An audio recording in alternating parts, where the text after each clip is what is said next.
In this video we are going to install Composer PHP Dependency Manager in Windows 10.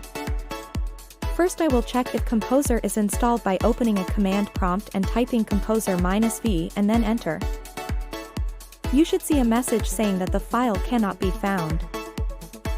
So let's go to the getcomposer.org website and choose the download button. Once on the downloads page we will choose the link composer-setup.exe. The latest version will download, then you can run the executable file which will start the installer. I recommend choosing the defaults on each page. Make sure that the PHP path is where you have installed PHP previously. Check out my video on installing PHP in Windows.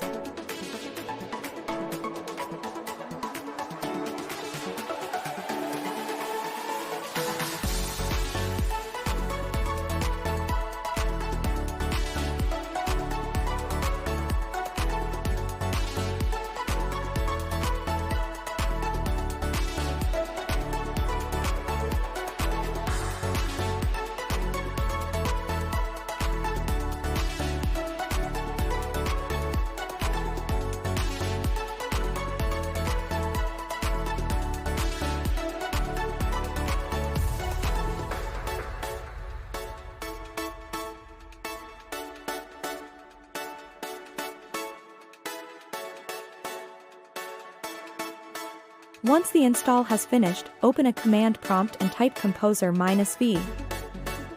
If Composer is not found, you will need to close and reopen a new command prompt.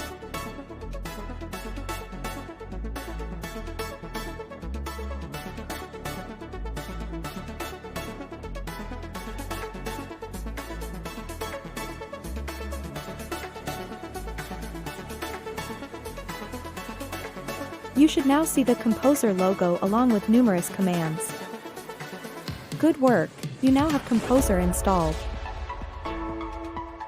Thanks for watching and please like and subscribe for more content like this.